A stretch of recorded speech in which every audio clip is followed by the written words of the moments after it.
皆さんこんばんは。ワイワイニュース山崎です。今日は2019年の5月の13日月曜日ですね。時間がまたしても大幅に遅れまして、日本時間の夜の9時26分ということで、約1時間ぐらい遅れましたね。申し訳ありません。今日のメインテーマですけど、このコメント欄にアップしましたように、伊藤博文らが明治維新クーデターで孝明天皇を殺し、明治天皇に即位した嫡子睦仁親王も殺して、別人にすり替えたとの説は陰謀論ではなく歴史的事実であると、こういうのが今日のメインテーマです。今日のワイワイニュースライブ通算で2776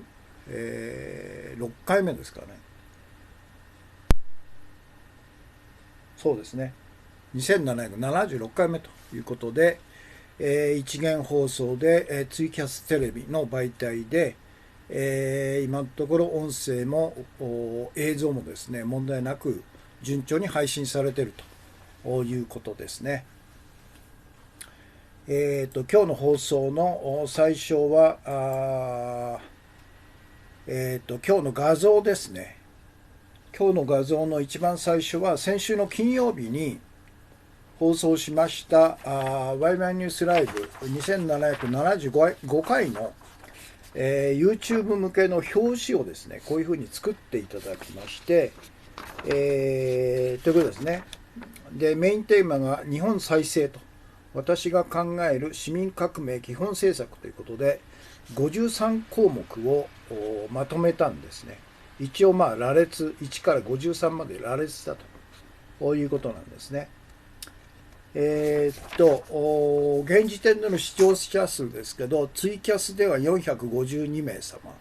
YouTube では568名様ということで、計1020名様の方が、視聴されているということです。から2つ目の画像ですけど、今日のメインテーマですけど、この本ですね、非常に、分かりやすくで、たくさんの画像が添付されているということで、ノンフィクション作家の梶正一さんが去年ですね、2018年4月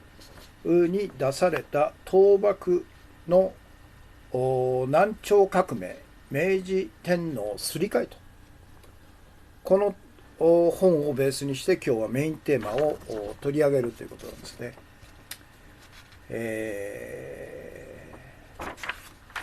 それで3番目が、これはひどい事件で、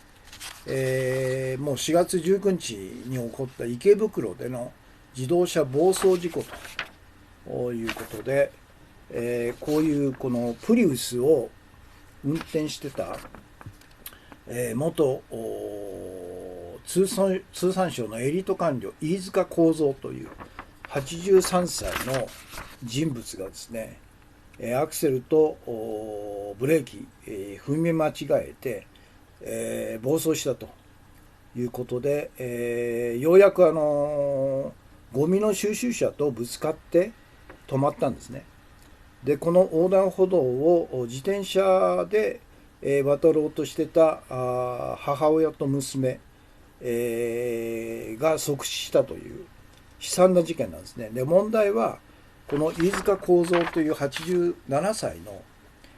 元エリート、通産省のエリート官僚、彼がですね、逮捕もされないと。そして、病院に入院してるんですけど、その後どうなったか一切、マスコミは情報を流さないと、警察が抑えてるんですね。で、この飯塚幸三という87歳の人物は一体何者かというと、ウィキペディアで見ますと、日本の工学者、元工業技術委員長、国際計測連合会長、ヒューマンフロンティアサイエンスプログラム会長、日本軽量振興協会会長、計測自動制御学会会長、久保田常務取締役、そして平成11年度科学技術会政策委員と研究評価小委員会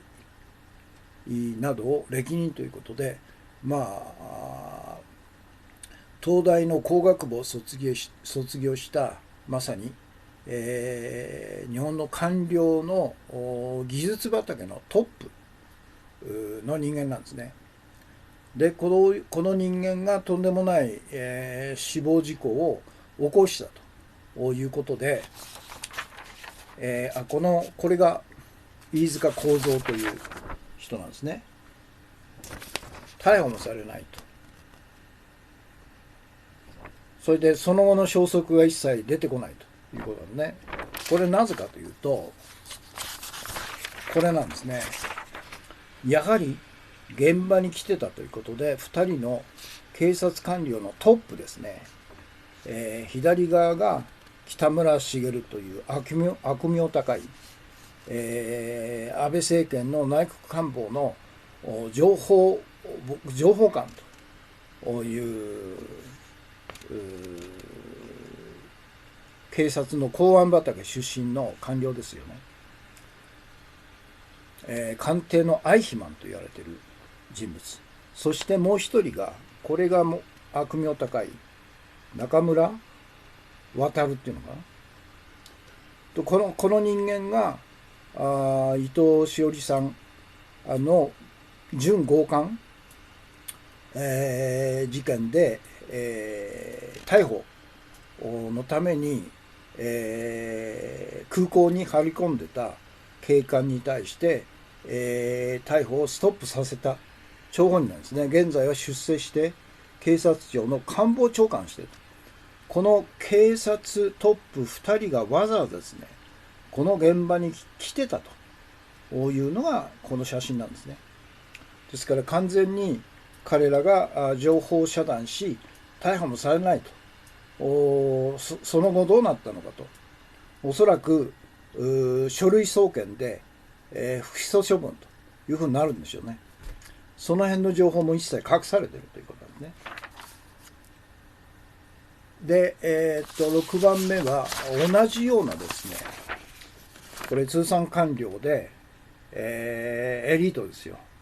彼も28歳ですけど、西田という覚醒剤をアメリカから宅急便というか、あれで隠し送付させてですね、通産省の勤務先でも覚醒剤を吸引してたということで、逮捕されたんですね。西田。彼も東京大学工学部出身の28歳で自動車科の課長補佐という28で課長補佐なんですよ。とんでもないことが日本のいわゆるトップエリート層で、行われているということなんですね。ということで今日の画像がそういうことです。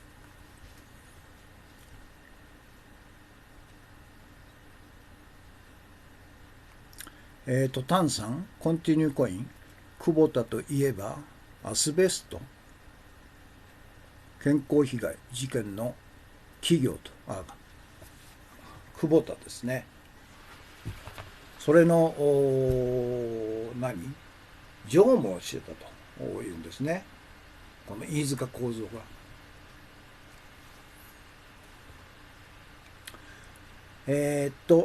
砂頭金さん、コンティニューコインからが2枚ですね。砂頭金さん、この問題は2つ相次ぐハイブリッド車の欠陥の可能性と他の高齢者の事故の際にどうなるのかと。高齢者の免許返納は公共交通手段の未整備との関係ということですね。ただ、ハイブリッド車の欠陥の問題っていうのは構造上の問題はなかったということなんで、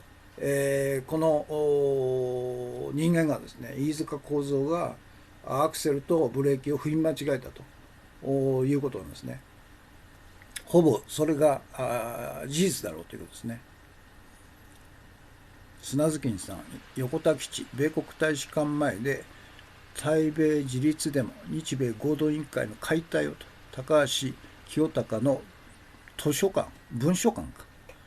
ああ、いいですね。横田基地前と米国大使館前で対米自立デモをしたということですね。カットメンさんが、うちはですね、初耳さんがいつものようにたくさんのコンティニューコイン、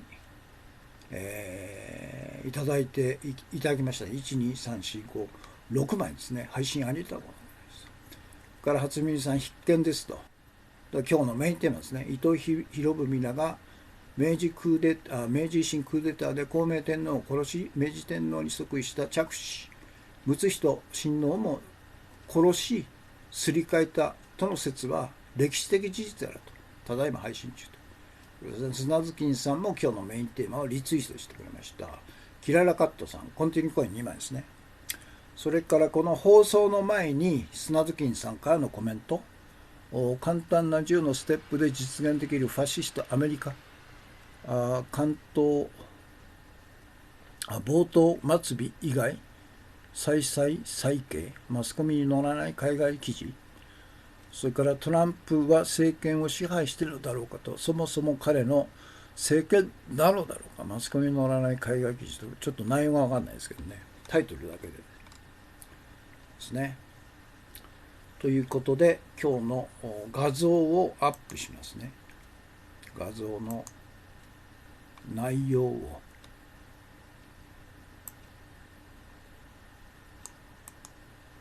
これは先週金曜日の放送を YouTube 向けに、全然違う。ダメだね、これ。視聴者数。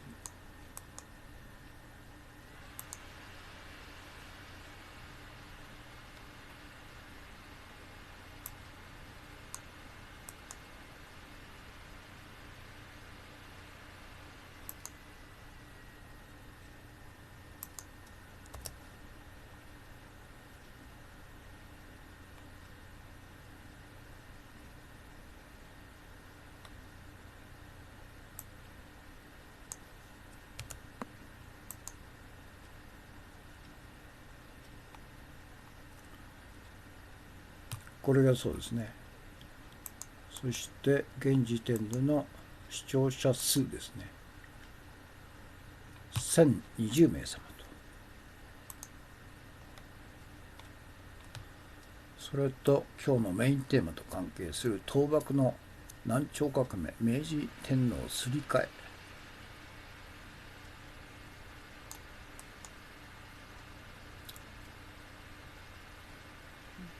から池袋事故の現場と飯塚幸三という超エリートでしょうね。超エリートのために個人責任は追及されないという日本の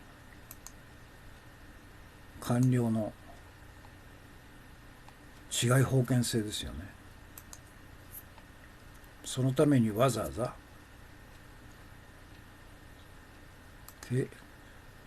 警察官僚のトップ2人が現場に来た。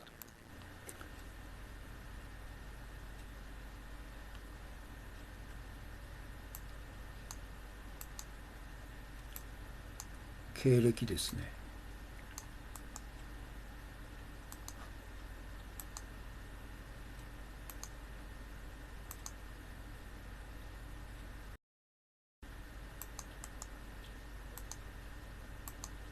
マイナス27。久保田常務。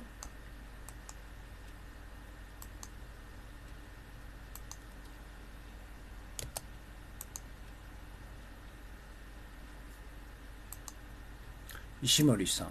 コンティニューコイン配信ありがとうございます。吉行さん、必見ですということで、今日のメインテーマをリツイートしてくれました。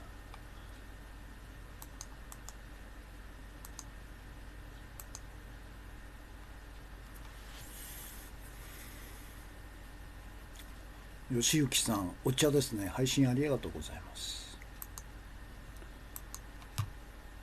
から現場に駆けつけた警察トップ北村はじめ内閣官房情報官と中村各警察庁官房長ですよ。渡るか。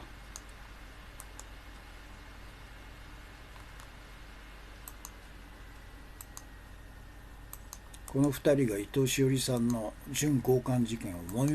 もみ消したんですね。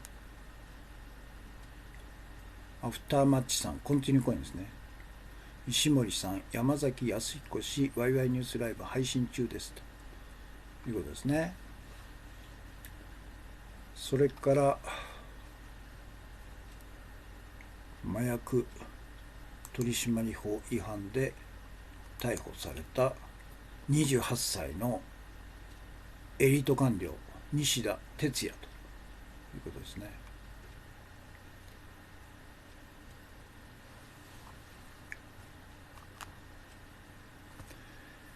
ということで、次に、推薦図書の朗読ですね。そ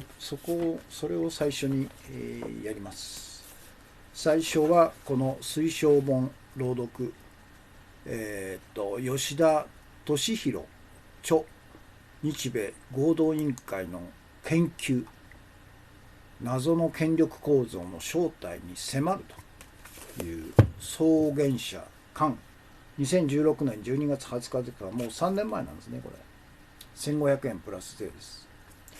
この今日は第10回目ですね。非公開の根拠となる文書も秘密というところを読みます。1ページ2ページちょっとですね。読みますね。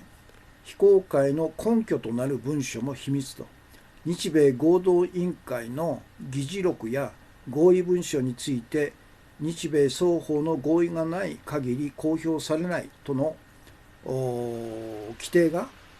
地位協定に明記されているわけではありませんと。ただ日米合同委員会で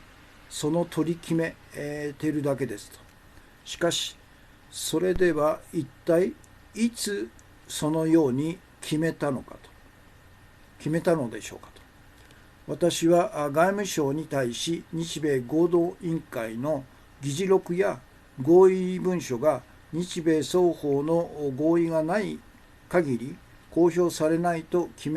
つ決められたのかと。その合意そのものを記した文書の開示請求をしてみました。すると44ページにあるように外務大臣名義で朱色の大臣員もされた行政文書不開示決定通知書が届きましたと。不開示の理由は前述の1から5と全く同じですということで、こういう物々しい文書で不開示の決定したということなんですね。いつものごとく。で、これでは話になりませんと。日米双方の合意がない限り公表されないとした根拠となる公文書をも秘密にするというのですと。国民市民は何も知らなくていいと言わんばかりですと。そもそも行政文書と公文書とは政府や官僚機構の所有物ではなく主権者である国民の共有財産なのですと。現に公文書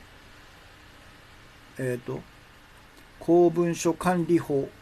2009年公布2011年施行の第1条で、公文書は健全なる民主主義の根幹を支える国民共有の知的資源として主権者である国民の主体的に利用を得るものと定義されていますと。そして情報公開法第1条でも公文書の公開の重要性が次のように強調されていますと。国民主権の理念に基づき公文書すなわち行政機構の保有する情報の公開は重要であると。なぜなら情報公開を通じて政府の活動を国民に説明する義務が果たされ、国民の的確な理解と批判のもとにある公正で民主的な行政が推進されるからだと。日米合同委員会では、日本の主権、領土、領海、領空を米軍の基地や演習場として提供するという、国民の主権に関わる重要な問題が協議され決定されていると。その提供が妥当なものか、どんな使用条件なのか、住民にどんな影響が及ぶのかなどを主権者である国民、市民が主体的に詳しく知るべき情報であり、当然公開されるべきものであると。で、中間ですね。ちょっとこれ中の日米合同委員会の議事録などを日米双方の合意がない限り公表されないとしている問題については、最近注目すべき動きが見られると。NPO 法人、情報公開、クリアリングハウスは2015年、外務省に対し、この非公開の根拠となる合意そのものを記した文書、1960年8月の日米地位協定発効後の第1回日米合同委員会議事録などの開示請求をして、不開示とされたことから、不開示決定の取り消しを求める東京地裁に、提訴したと。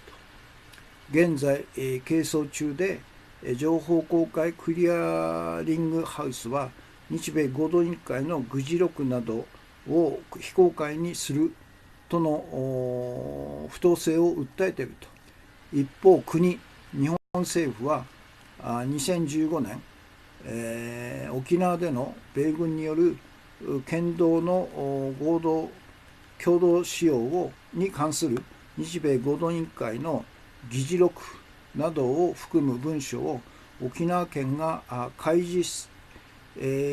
情報公開条例に基づく住民の開示請求に応じて公開したことに対し、開示決定の取り消しを求めて、これなんだ、那覇地裁に提訴したと。その裁判で国側は、日米合同委員会の議事録などは日米双方の合意がない限り公表されないと主張し、その根拠となる合意を記した1960年6月の日米合同委員会、日米地位協定発効後の第1回日米合同委員会議事録の一部を、根拠として、提訴したと。つまり日本政府は自らが提訴した地裁では、自説に有利になるように非公開としてきた日米合同委員会の議事録を一部公開したのであると。まさにご都合主義のダブルスタンダードに他ならないということですね。今日はここまでですね。で、明日は日米合同委員会の秘密主義は秘密の温床と、密約の温床というところです。はい。そして石井幸喜さんのこの本ですね。日本が自滅する日、官僚経済体制が国民のお金を食い尽くすという、これの今日は第79回目ですね。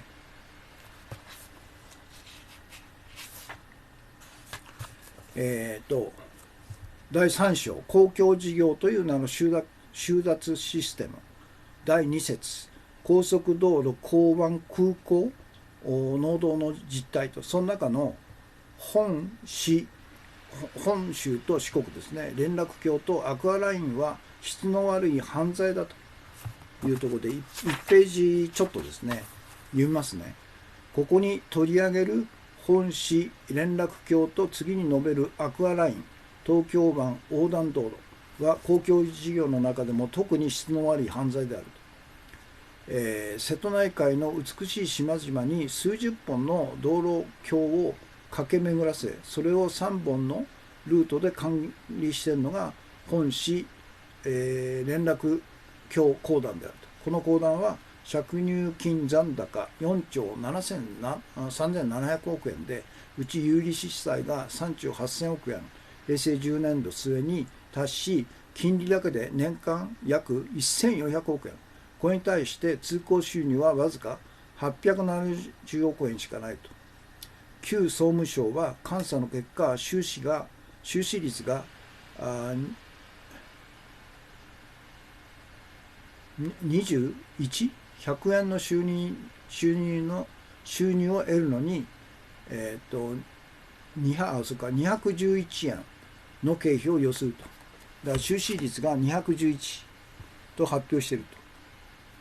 平成1年4月、これでは経営は成り立たないと。財政的にも行政的にも全く解決の方法はなく、こうしているうちに借金や売買ゲームで増えるだけだと。地域経済にとっても生産と流通のコストが結局は高くなり、全体に悪影響を及ぼすと。政府は平成13年度予算で国費800億円を無利子で融資し、利払いの穴埋めをしたと。しかしそのような問題の先送りは捨て金となるだけだと。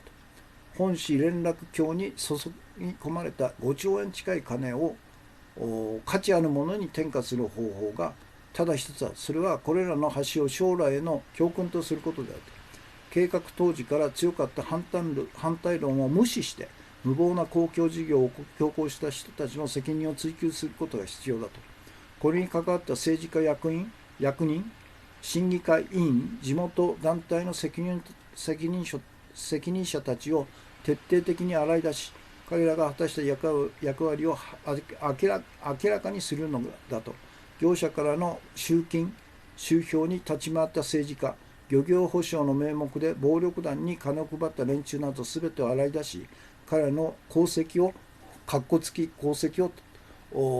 称えるために全員の立派な銅像を作って橋に陳列するのであると。10メートルに1個ぐらい建てられるかもしれないと。橋の名称は責任海峡だと。修学旅行や観光コースに入れれば勉強にもなるし、交通量も増えると。その上で総理大臣が国民にお願いし、国として借金の大半を税金で負担して決着つけると。とんでもないよね、こんなの。こんなあれは踏み倒せばいいんですよ。あとは全て地元の判断と責任に任せればいいと。アクアラインに至っては旧総務庁の調査でも収支率が316に達し、赤字が雪だるま式に膨れ上がっていると。高速自動車国道の計画に入っていなかったこの事業を日本道路公団は昭和62年に一般有料道路事業として強引に、許可にこぎつけたと。当初は建設費が9300億円、料金の徴収期間を30年としていた。しかし、その後3回の変更許可を経て、工事予算は1兆2323億円に膨らんだと。開通後3年の平成1年の実績交通量は、平成9年に下方修正した計画交通量に対してさえ 30.5% という状況であると。この道路の雪だるま式に増大する借金負担に対応するため、道路公団はアクアラインに接続する京葉道路と千葉東金道路と一体プール制にしたと。このため平成27年の期限に向かって順調に償還が進んでいた京葉道路などは期限を32年再延長され、ひどいね。少なくとも平成59年まで料金徴収が延長されることになってしまったと。現在のアクアラインの惨状からすればそれも甘すぎると。そもそもアクアラインは計画段階から政治路線利点の噂が高く、不透明な過程を経て作られたものだと。千葉県の産物である落花生などの作物や魚介類の流通にバカ高い高速料金を払ったらどうなるか誰でも分かっていたことだ。だからこそ東京湾の真ん中に海ほたるなどという素人考えの観光スポットを作り、道路利用者を確保しようとしたのである。今では海ほたるなど見向きもされず観光鳥が鳴いていると。この道路は交通上の必要からではなく、作るために作られた高速利権道路である。この計画、建設過程を徹底的に検証し、場合によっては刑事責任を追及できるようにしなければならないと。その上で最終的に道路公団の他の路線と合わせて行政事務法人の下に置くのが適当であると。ひどいね、これね。もう完全に利権目当てで国民の税金を湯水のように使っているという典型ですね。土山純一さんですね。お茶バク店とコンティニューコイン2枚ですね。ありがとうございます。からアフターマッチさん、コンティニューコインですね。はい。そして今日のメインテーマですね。今日のメインテーマ。この本をベースにした、これですね。梶正一さん。倒幕の南朝革命、明治天皇すり替えと。で、これが大室虎之助、46人の集合写真。そしてこれが明治天皇ということで、すり替えられる。明治天皇、大室虎之助が明治天皇になったということですね。これは陰謀論じゃないと。事実的、歴史的な事実であると。そろそろ我々もそのことを正面から捉えないと大変なことになるということなんですね。今日のメインテーマ。伊藤博文らが明治維新クーデターで孝明天皇を殺し、明治天皇に即位した嫡子睦仁親王も殺して別人にすり替えたとの説は陰謀論ではなく歴史的事実であると。ノンフィクション作家梶正一氏は著書「倒幕の南朝革命、明治天皇すり替え講談社新書」2018年4月10日刊900円プラス税ですね。第3章明治天皇と南北朝、明治天皇の謎の中で12の明治天皇の謎を列挙している。で、画像がこの本の表紙ですね、画像が。で、そして梶正一氏は北朝系の睦仁明治天皇が南朝系の別人大室虎之助に差し替えられたとすれば12の謎全てが解けると結論付けていると。で、以下に明治天皇の謎の全文を転載すると。で、お読みいただき広く情報拡散していただきたいということなんですね。なぜならば我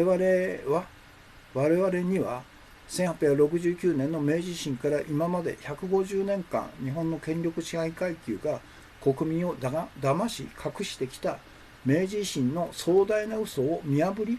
2人の天皇暗殺と明治天皇すり替えが歴史的事実であることを全国民に知らせる義務があるからだということなんね。で、明治天皇の謎という91ページから98ページですね、この本のこれを書き起こしたんですね。で、明治天皇睦仁は謎だらけの人物だと列挙しているということで、謎の1、13歳くらいまでの睦仁は小柄で線が細く病弱で女の子のようだったと。父親の孝明天皇は息子の病弱を心配し、徳川家茂と相談。いざという時の備えとして、家長の宮助常親王、ちょっと待ってください。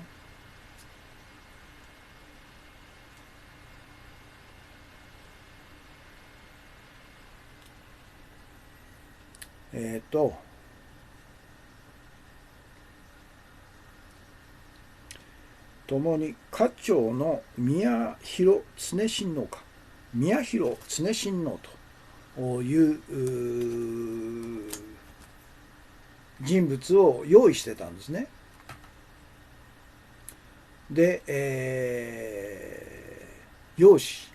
は有志は養子みたいなものだと。孝明宮持、徳川家茂、孝明天皇家茂、外国人嫌いの反英国派2人がバックアップする有志と養子ですね。病弱な睦人の代わりだと。反英国公武合体の証として万全を期した真実をかみしめてほしいということなんね。でところが親の2人が先に急死と殺されたんですね。これも孝明天皇と将軍家茂先に急死と。無論暗殺の噂が飛び交ったと。であれほど弱しかったのに明治天皇に即位した途端170センチの骨太異常部となると。当時の平均身長からすれば今の180センチだと。急にあれですね、病弱めめしい、女の子のようだった病弱な睦人が急にですね、異常部の男子に変わっちゃったということですね。で謎の2、明治天皇は相撲も腕相撲も強く侍従だった無刀流の創始者山岡鉄舟と互角だったというんだから、歌会やらカルタなどに興じていたお公家さんではないと。公家の幼児教育は書、柔道、舞、歌などで体を鍛える風習もなければ朝廷内にそんな係もいないと。なぜ明治天皇は強かったのか。少年時代野山を駆け回り相撲で遊んでいた別の子なら合点がいくということですね。から謎の3、公家は絶対に馬に乗らないと。天皇の乗り物は牛車だと。これは古くからのしきたりであり伝統だ。ところが天皇神聖王政復興を標榜したくせに明治天皇はそれまでのルールを捨て馬にまたがっていると。むしろ乗馬には目がなくプロ裸足でどう見ても幼い頃から親しんでいた手さばきだと。手綱さばきだと。別人であると。謎の3、4、公家は強制的に右利きに直されるが明治天皇はサウスポー左利きのままだと。謎の5、筆跡が幼い頃とまるで違うと。謎の6、外国人嫌いの父孝明天皇の影響で一緒に、上位祈願するほどの外国人嫌いだったのだが維新後コロリと変わったと。英国王室大好き人間になりワインをガブ飲みし洋服を愛用しダイヤモンドはクレイジーなほど収集したと。日本の伝統文化を踏みにじる行為、人間そうそう心から変われるものではないと。謎の7、そのくせ金貨や切手に自分の肖像を載せず顔を隠していると。ヨーロッパのロイヤルファミリーは写真を交換するのが習慣だがそれすら嫌ったのであると。なぜ顔を隠したのか。バレるのを恐れたんだと。一応神秘性を保つためだというもっともらしい理由をばらまいているがこじつけに過ぎないと。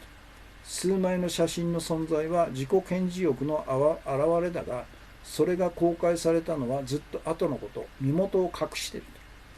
謎の8、明治時代官憲が日本中を回って天皇の写真を回収していると。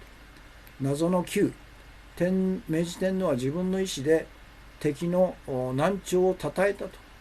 後醍醐天皇を祀る吉野神社を皮切りに楠木正成を祀る港川神社、新田義貞の藤島神社など南朝ばかりを敬って15の神社を建てていると。これはありえないことでアメリカ大統領が今になって至る所に東条英機を崇拝する教会を建ててやったようなものだと。しかし明治天皇が南朝ならうなずける行為だと。謎の10、明治天皇43歳の時、皇居に南朝の英雄楠木正成の銅像を設置したと。これが87ページの写真なんですね。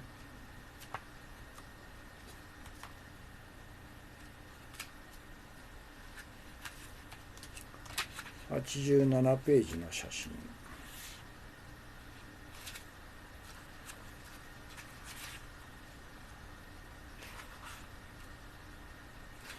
これです。これ楠木正成の銅像、皇居に立ったんですね。これ南朝の武将ですよね。普通だったらありえないですね。北朝系の明治天皇が。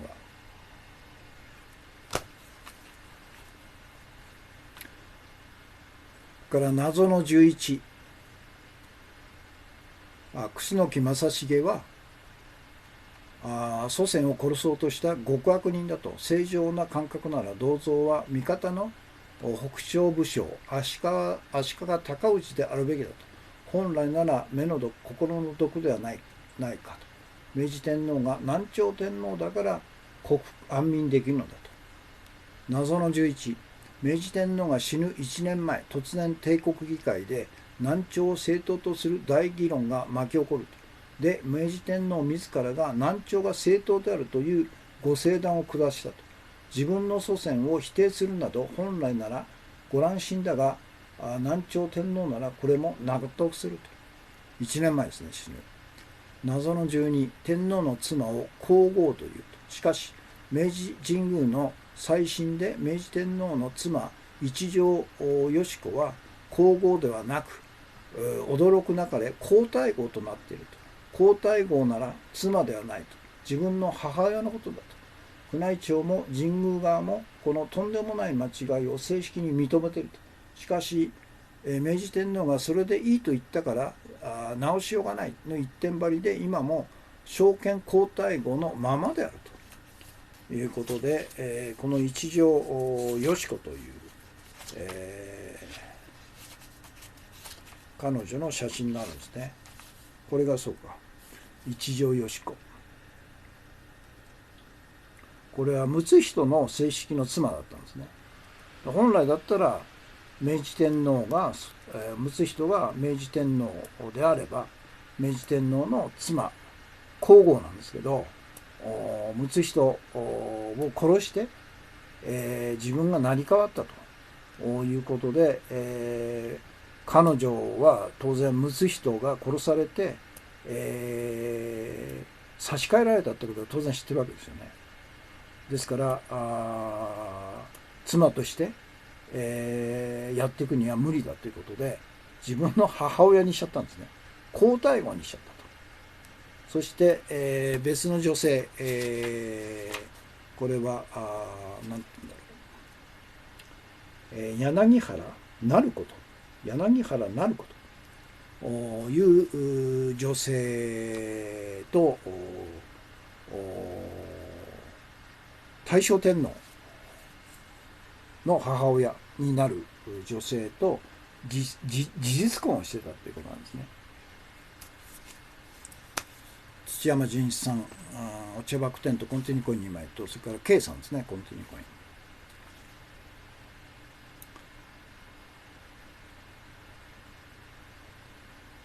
イン。一条よし子ですね。でおよそ100年間にわたって妻を母とする誤記を放置したと。宮内庁も明治神宮もミスった責任者は市中引き回しの打ち首にでもなっているかと思ったらそういう話はないと。一体いかなる理屈で宮内庁と神宮はめちゃくちゃな振る舞いを押し通しているのか。つまり皇太后で正しいからだと、こういうことであると。一条よし子は孝明天皇の本当の子供睦仁親王と結婚してたと。これは歴史上の事実だと。この睦仁がそのまま明治天皇になっていれば問題なかった。しかし甘く天下取りに倫理はないと。その後睦仁がよそにやられたと。殺害説濃厚、すり替わっった大室虎之助が明治天皇として即位したと。こういう流れだから明治天皇にしてみれば、よし子は先人の妻で自分の母親、つまり皇后ではなく皇太后をはめ込んだと、こういうようなんですね。で、無理やり万世一系を取り繕うとどうしてもほころびが出ると。明治天皇は己の出自の全てを明かしたかったと。正常な人間なら誰でもそう思うはずだと。不可能ならばせめて死んだ後でもいいから真実を打ち明けてくれと命じていたと。何が何だかわからないうちに幕末の動乱期王座に就いた大室虎之助、まだ16歳であって、やがて自我が確立し成人すると。次第に自分の立ち位置に疑問を持つと。私は無つ人ではない。いつ真実が言えるのか。なぜ南朝革命で私が正当な南朝天皇だと公表しないのかと。北朝天皇として盲目的に崇拝されるのはもううんざりであると。早く偽装劇から身を引き、南朝天皇の名乗りを上げたいと。公表本番前の地ならしで南朝神社建立楠木公の銅像南朝が正当であるという国会議員とご政団次々と手を打つと。国会でアドバルーンを上げさせたのも全国で湧き上がる不敬の連呼と大荒れの罵詈雑言、思考させない教育が跳ね返って過剰な浸水、心からの酔うを生んでるからどうしようもならないと。そして失去。残念ながら南朝天皇の遺言を守って真実を発表する勇気ある人物は一人もいなかったと。これが私の推理した幕末以降の真相であると。これ正しいでしょうね。ということなんね。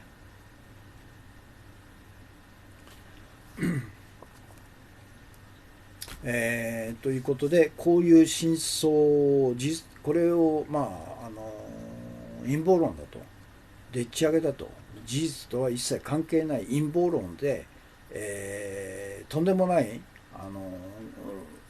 言説だということを言うわけですよね。でもこれは歴史的な事実だという1869年明治維新から数えて150年間も真実が隠され、ようやく、真実はこうなんだということが明るみに出されてきた今ですね、我々はこのことをやはり、多くの国民に知らせると、歴史の真実を知らせるという義務があるということなんですね。ですから今日のテーマはそういうことなんですね。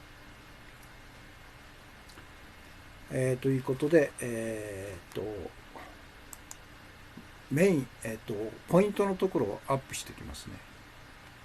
今日のメインテーマ。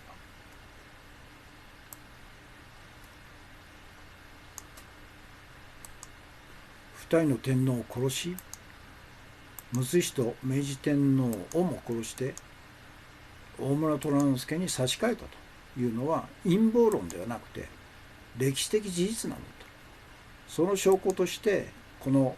ノンフィクション作家梶正一氏の著書の中で12の明治天皇の謎というのを列挙してるんですね。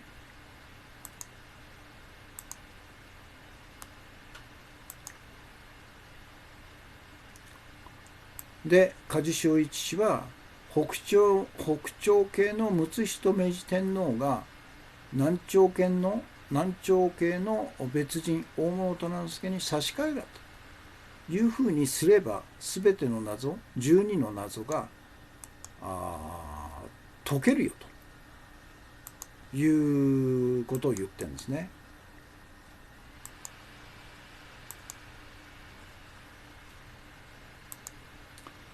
でいかに明治天皇の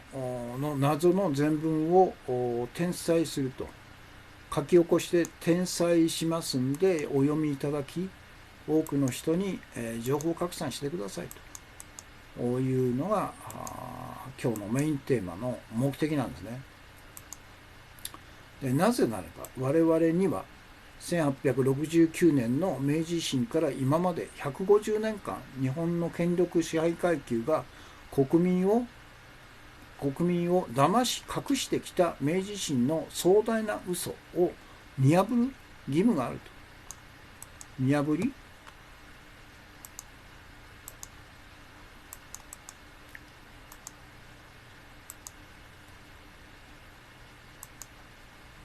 2人の天皇が殺され明治天皇がすり替えられたという歴史的な事実を全国民に知らせる義務があるんだということなんですね。だからこの事実を多くの国民が知ればですね、今日のトピックスの中で、取り上げますけど、日本経済新聞社が内閣支持率、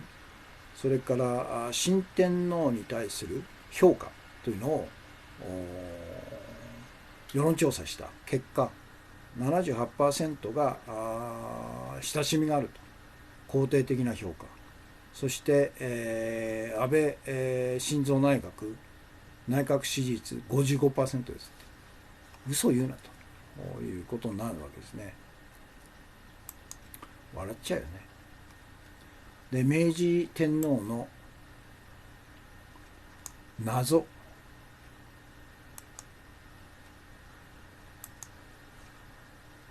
だから明治天皇が睦仁親王、孝明天皇が死亡して、明治天皇として即位した睦仁親王が明治天皇であるという前提だと、12の謎があるよということで、その1、病弱で女の子のようだったと、睦仁で、父親の孝明天皇は心配して徳川家茂と相談して、いざという時の代わり備えとして、有志という養子を準備したんですね。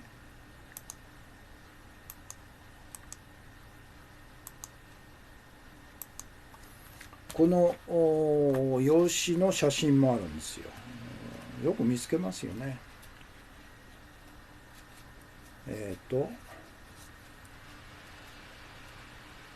これがそうですね。この人が備えとして、孝明天皇と将軍家茂が備えとして、もしも睦仁が病弱で途中で、死ぬ等々のことがあれば、彼が明治天皇になるという備えとして準備した人物なんですね。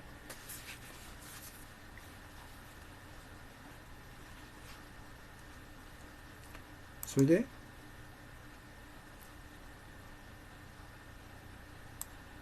有志っていうのは養子みたいなもんだということなんですね。2人が全面的なバックアップをしたいわゆる備えがいたということなんですね。しかしなんで60なの、こ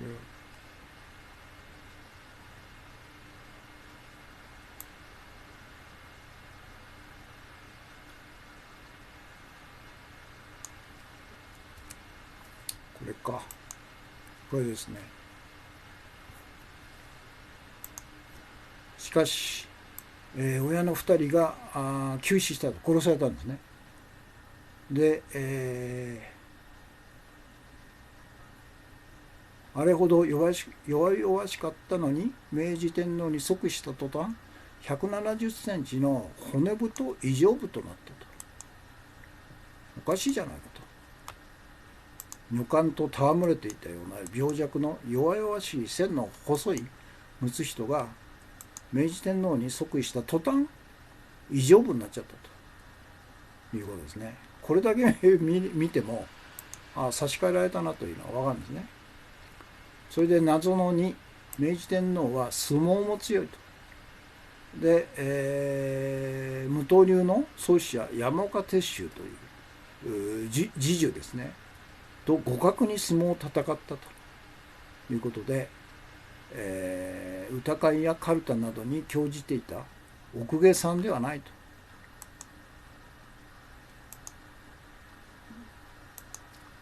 だから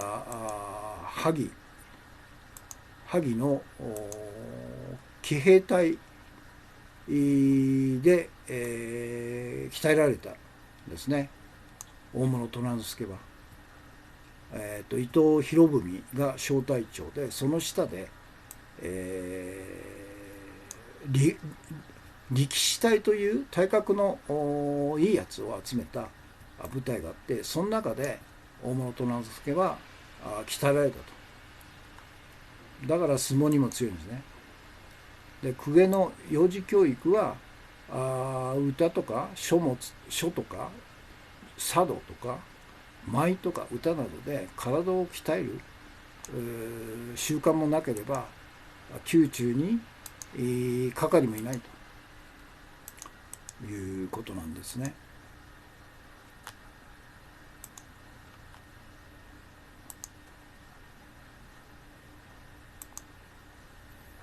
なぜ明治天皇は強かったのか。それは少年時代野山を駆け回り相撲で遊んでいた別の子だから合点がいくと、そういうことなんですね。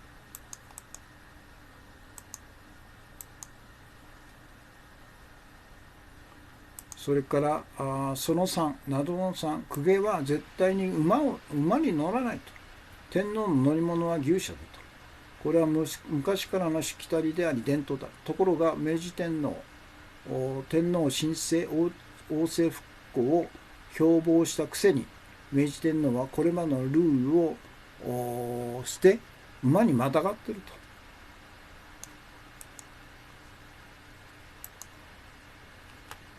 これはおかしいというんですね。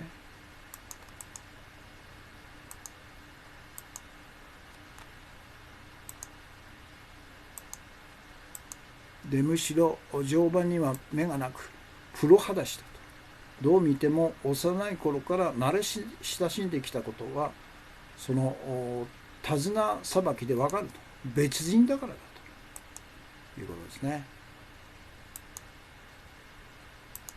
もうここだけでももう差し替えられたってのが分かりますよね。これだけの状況証拠があれば。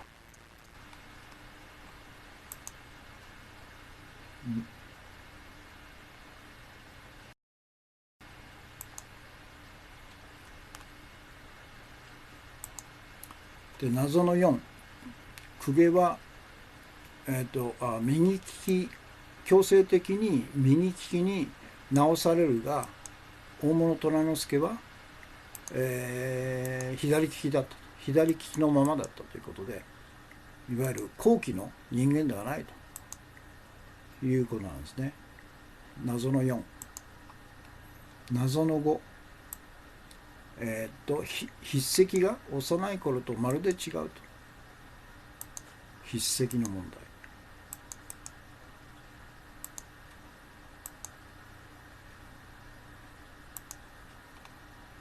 から謎の6、外国人嫌いの父孝明天皇の影響で一緒に上位起源をするほどの外国人嫌いだったが維新後コロリと変わったと。英国王室大好き人間となりワインをガブ飲みし洋服を着用しダイヤモンドはクレイジーなほど収集したという。これはもう完全に別の人間だろうという例ですよね。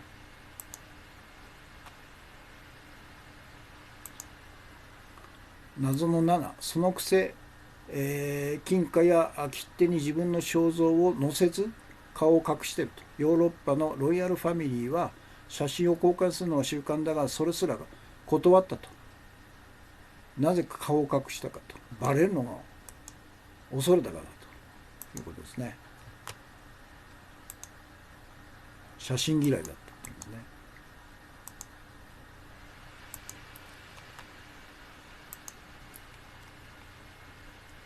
でその説明として神秘性を保つためという理由がばらまかれているがこじつけだと。数枚の写真の存在は自己顕示の表れだが、それが公開されたのはずっと後のこと、身元を隠してたということですね。それとあと戊辰戦争の最中に、京都から江戸に移ってるっていうのも、京都に睦仁親王のことをよく知ってる人間たくさんいたから、京都にずっといると差し替えだということが人の口に上るということで、まだ内戦の最中ですね、敵の陣地江戸に、明治天皇大室虎之助は移住したんですね。普通ありえないですよね。本来だったら京都出身ですから、京都を日本国の首都にす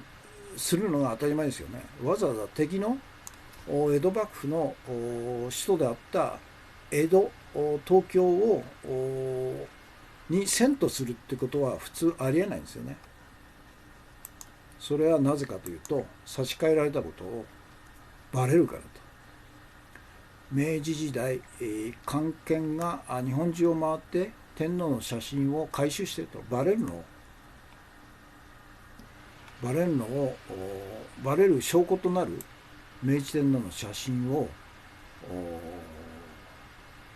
回収したんですね。だから明治時代官憲がと、これ単独で8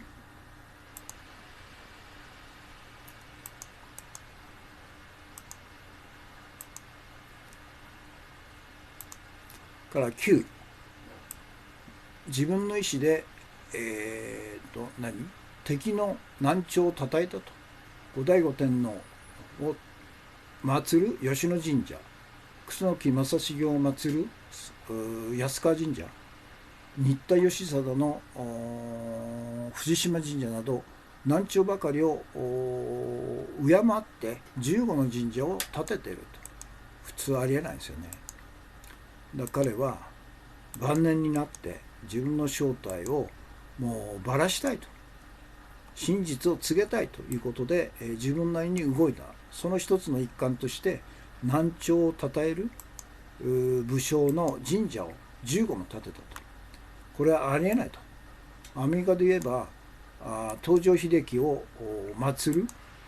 教会をいくつもアメリカの大統領が建てたようなもんだということで、普通だったらありえないと。うなずける、南朝ならうなずけるというわけですね。謎の10で43歳の時、皇居に南朝の英雄楠木正成の銅像を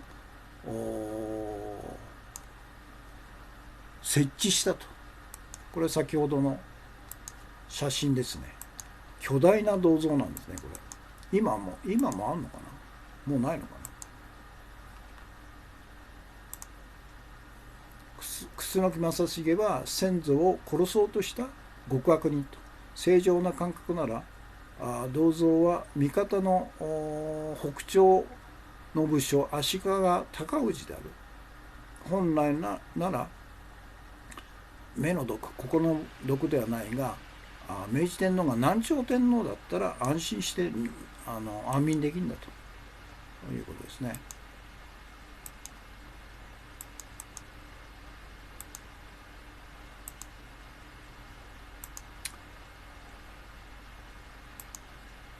それから11、謎の11、明治天皇が死ぬ直前、1年前ですね、議会で南朝を正当とする大議論を巻き起こしたんですね。で、明治天皇自らが南朝が正当であるという正談をしたと。自分の先祖を否定するなど本来ならご乱心だが、南朝天皇ならこれも納得すると。これも典型的ですね。だからもう死ぬ1年前ですから、死ぬ前に、自分は南朝の正統天皇であるということをもう暴露したいということで、こういう議論を巻き起こしたんですね。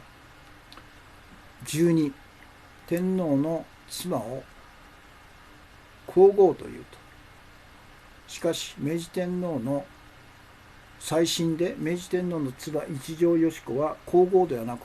驚く中で皇太后となっている。皇太后なら妻ではないと。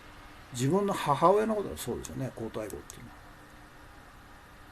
妻のことをなんで母親だと言ったのかということですよね。砂月金さん、SNS が今ほど発達していなければすり替えをやったでしょうねと。 SNS 画家、官邸と皇室の険悪な雰囲気、安倍氏お友達、某 JO 新会長ら旧皇族を戻したがっているということですかね。12ですね。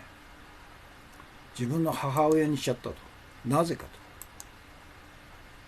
と。で、宮内庁も神宮もこのとんでもない間違いを正式に認めてと。しかし明治天皇がそれでいいと言ったからどうしようもないんですと一点張りと。今も昭憲皇太后のままと。これがもうこの一つだけでもおかしいよと思うよね。だから日本の歴史学者って一体何やってるのかね。日本の憲法学者と同じように、明確にこうおかしいと思う事実をも言わないですね。黙ってるんですね。でおよそ100年間にわたって妻を母とする表記を放置し、ミスった責任者は市中引き回しの上打ち首になっているかと思ったがそうではないと。一体いかなる理屈で宮内庁と神宮はめちゃくちゃな振る舞いを押し通すのかと。つまり皇太后が正しいからだと。そういうことですよね。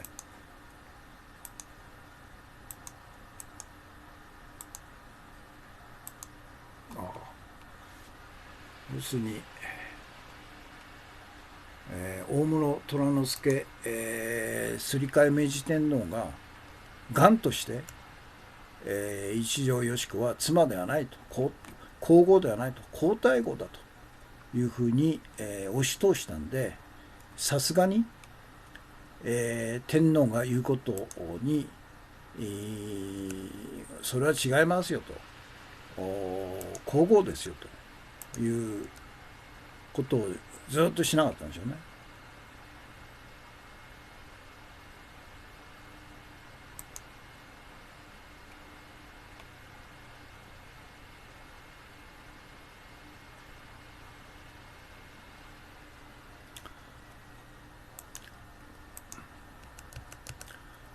皇太后が正しいからだと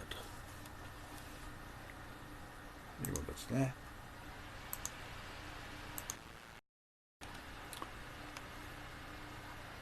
こういうことで、よし子は公明天皇の本当の孝明天皇の本当の子睦仁親王と結婚してたと。これは歴史上の事実と。その睦仁がそのまま明治天皇になっていれば問題なかったと。しかし天下取りの倫理はないということで、殺されたんだね。で差し替えられたということで、一条よし子にとってすぐ分かるわけですよね。夫が完全に殺されて差し替えられたっていうのは一番よく分かるのがよし子でしょ。だから睦仁偽装天皇は一度もよし子に会ってないということなんですね。でその時睦仁が殺されると、他にやられると。ですり替わった大物虎之助が明治天皇として即位したということですね。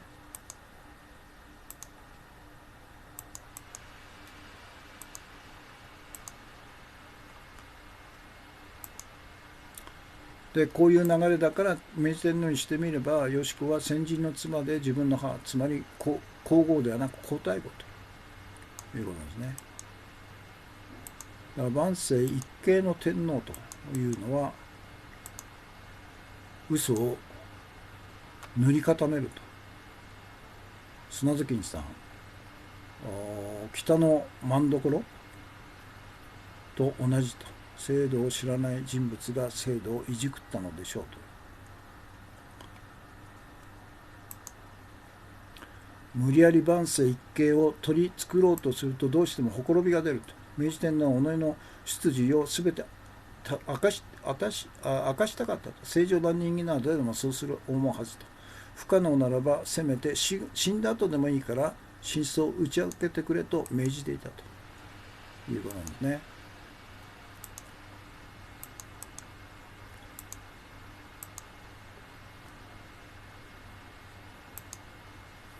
何が何だかわからないうちに、幕末の動乱期、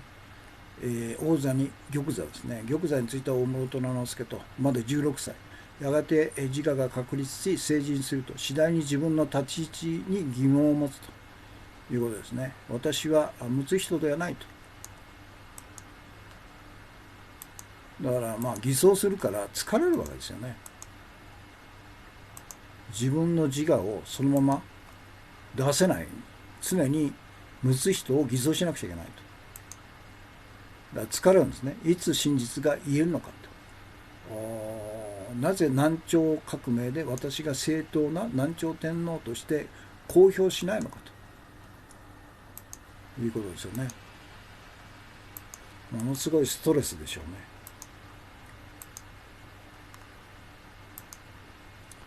で北朝天皇として盲目的に崇拝されるのはもううんざりと。早く偽装劇から身を引き南朝天皇を名乗り上げたいと。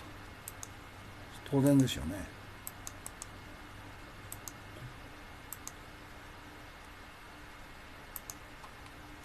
で、公表本番前の地ならしで南朝神社の建立、南高楠木公の銅像、南朝が正当であるという国会議論とご聖断、次々と手を打ったと。国会でアドバルーンを上げたさせたのも全国で湧き上がる不敬の連呼ということで、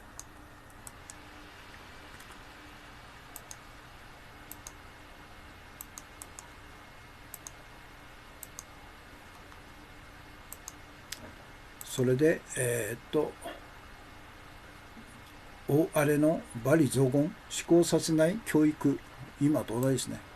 教育が跳ね返って過剰な浸水を生んでいるからどうにもならないと。そして、死去、死亡と。残念ながら南朝天皇の遺言を守ってここまでか。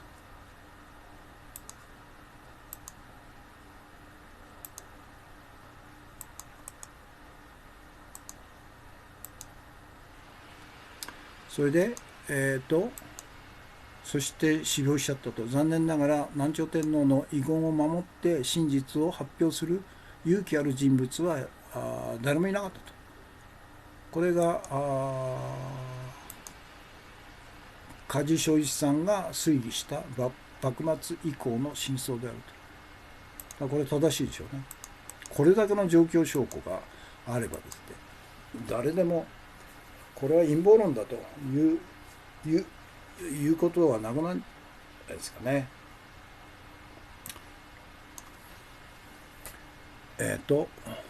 系図で学ぶ高校日本史22、後白河天皇、安徳天皇、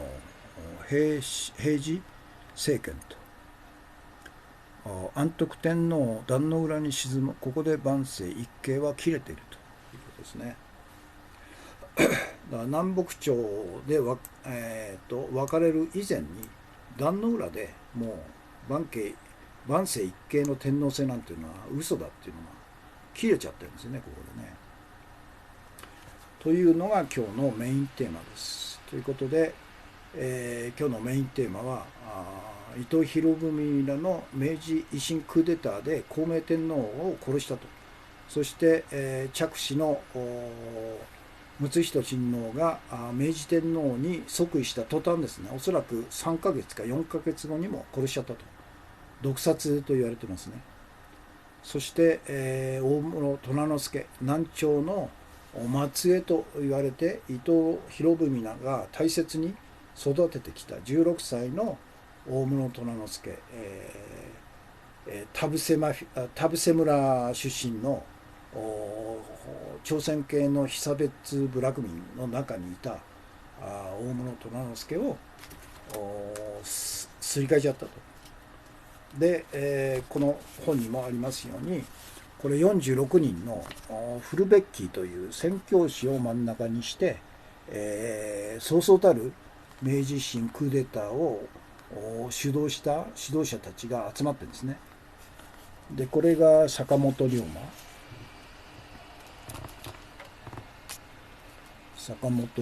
れこっちか、これがそうですね。そして西郷隆盛がどっかにいるんだね、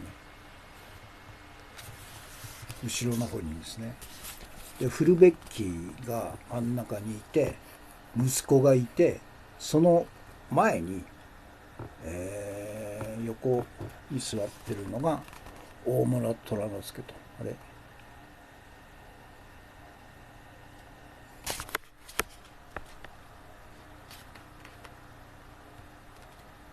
ちょっとこれ真ん中に来ちゃってるか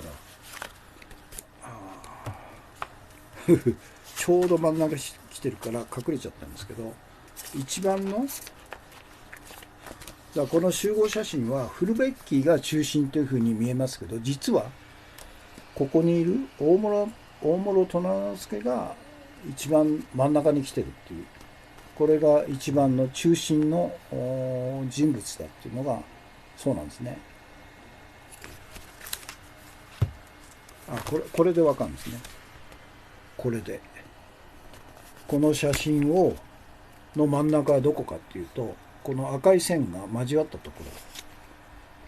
ここに大室虎之助がいるんですよ。フルベッキーじゃないんですよね。という46人の男たちということですね。46人撮りっていうんですね。というのが今日のメインテーマですね。で、次に今日のメイン、トピックスですね。時間がもう1時間16分、78分54秒、閲覧の方が50名と190名、コメントが78件ですね。今日の最初のトピックス、これは皇室に親しみ 78%、本社世論調査、内閣支持率 55% という日経新聞。だから皇室に親しみがあるって言っても、今日のメインテーマのように、明治維新でクーデターで、政党の孝明天皇、そして嫡子の睦仁親王、明治天皇が殺されて、安倍晋三と同じ田伏村出身の大物虎之助に差し替えられて、南朝系の天皇が偽装されて天皇になったんだという歴史的な真実を国民の多くが知ればですね、78% の皇室に親しみなんていうのがせいぜい 10% とか 15% なんでしょうね。真実が隠され、いわゆる捏造されているでっち上げ、神話ですね。でっち上げ、の歴史的、でっち上げをずっと信じている日本国民が 78% 今皇室に親しみを感じているということなんですけど、この皇室自体が明治維新で完全に、断絶して、万世一系の天皇制なんていうのは全くのでっち上げで、しかも南朝系の天皇に差し替えられたという事実を知れば、国民は 78% を支持するっていうことはありえないんですよね。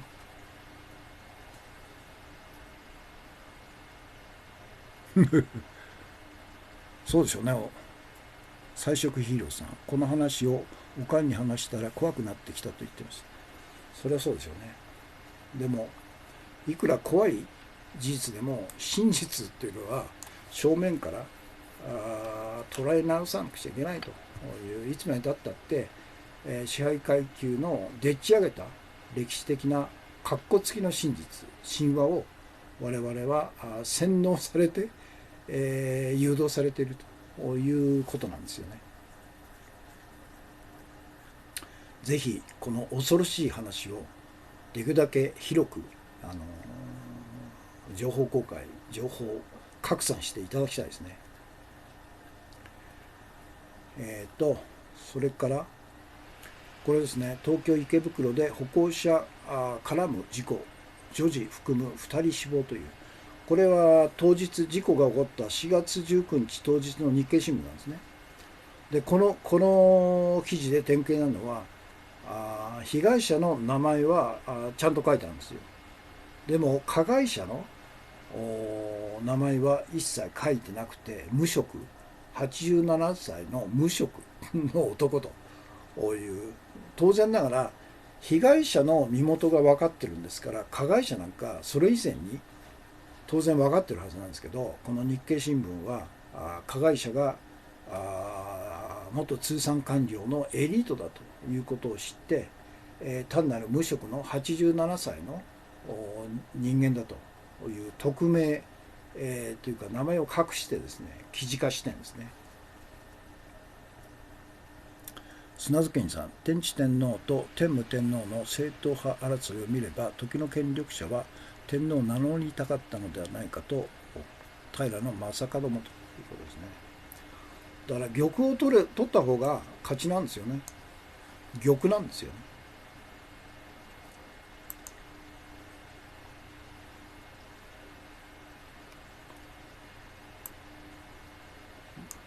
だから典型的なあれですよ、これ大本営発表記事なんですね。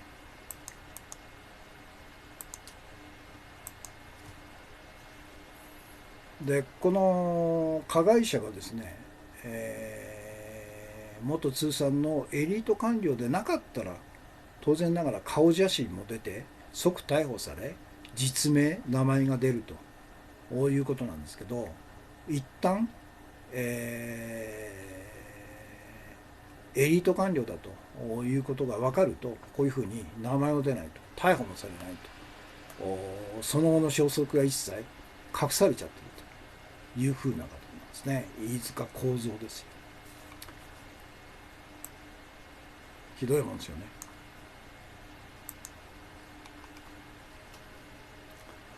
そして、次、これですね、省内で覚醒剤使用かという、注射針押収したという、これが若手の28歳で、通産省の課長代理になると。28ですよ。だから大学出てから、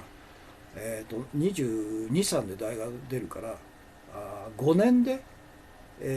課長補佐になっちゃうんですよ。キャリアは。ノンキャリアはもう20年、30年、勤めてようやく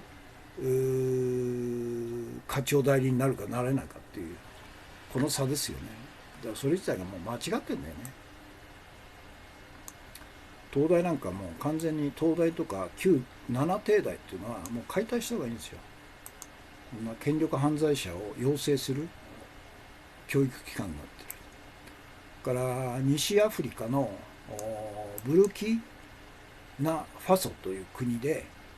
フランス人男性2人とからたまたま発見されたんですけど、韓国人の女性とアメリカ人の女性4人が解放されたというフランス軍の特殊部隊が救出作戦を行って2人が死亡してるんですけど、いうことなんですね。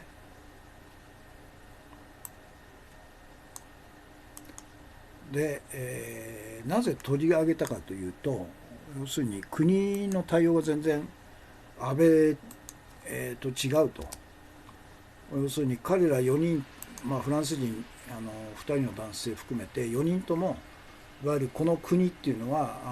危険地帯で、渡航すんなという警告が出てる国だったんですね。でそれを無視して彼らは行って、イスラム国系のテロ集団に拉致されたということなんで、でも国の対応として、解放してこのフランス人の男性2人と韓国人の女性をフランス軍の飛行機で、パリ郊外の空軍基地に、運んでですね、でそこにマクロン大統領がわざわざ迎えに行ったという国とですね、後藤健二さん等々、要するに、外務省が危険地帯だから行くなと言ってる地域に自己責任で行ったんだから、その自己責任を自分で取りなさいよと。国は面倒見ないですよと。身代金なんかもう出さないですよと言って冷たく突き放して結局殺されたという安倍政権、自民党政権の冷たさ、それとなんだかんだ言っててもやはりフランスの国として、自国民が危険にさらされたらどんな手段取っても救いますよと。そして、解放された人質なんかを国を代表して大統領が迎えに行きますよという国との差ですよね、これね。そうですよ、日本なら自己責任の本末。日本は全くもって先進国ではないですよ、本当。何が先進国だと笑っちゃいますよね。それと何でしたっけ、次、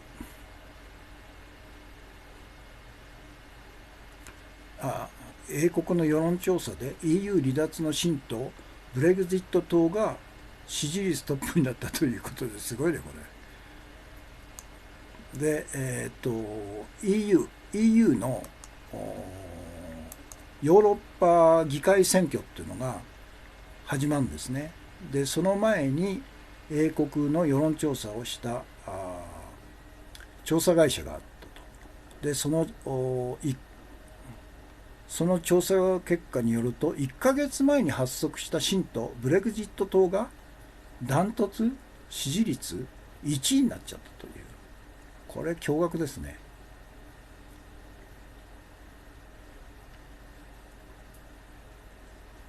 何ポイント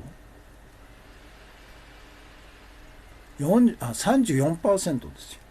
34% で、全政党中トップと。で2位が労働党が 21% と。で3位が自由民主党、 EU 離脱に反対の立場を持つ自由民主党が12%と。で4位がメイ首相が率いる保守党 11%、 4位という、これはすごい結果ですね。たった1ヶ月前に立ち上げた新党が 34% の支持で、ブレグジット党という EU 離脱派ですよね。これがダントツの1位になって、2位が労働党、3位が離脱反対 EU に残るという自由民主党で、4位が今の政権を取っているメイ首相の保守党、こういう結果になったっていうんですね。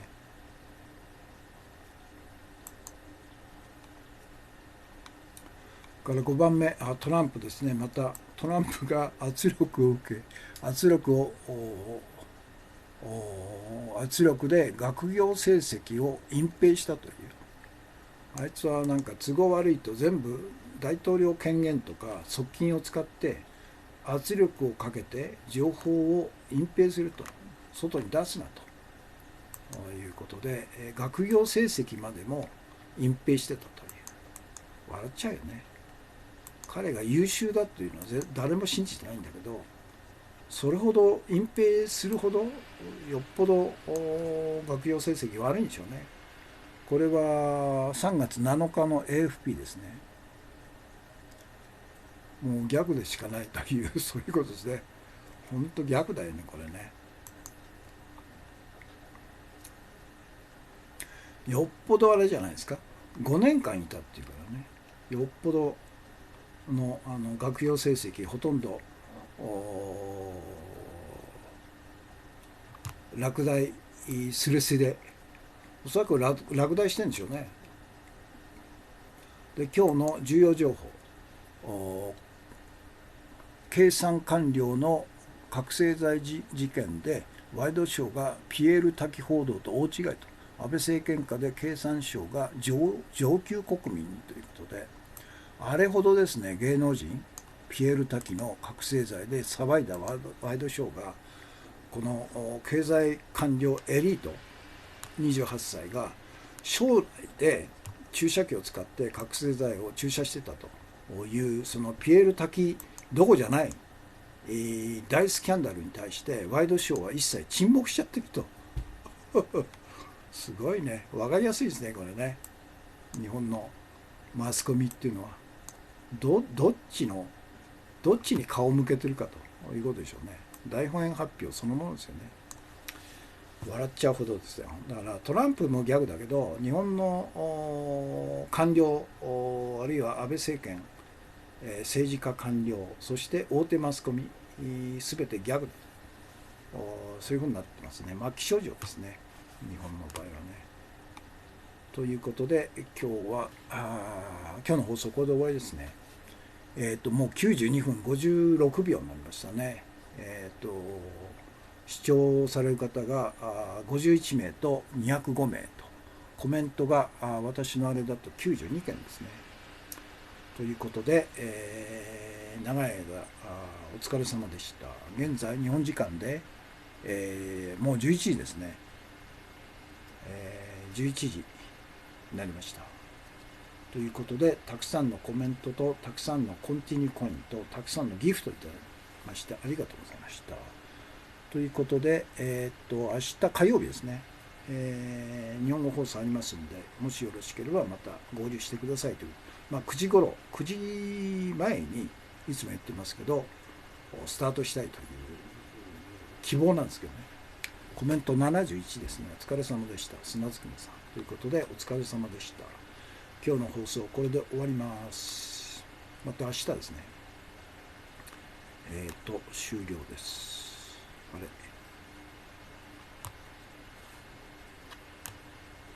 終了できない。これか。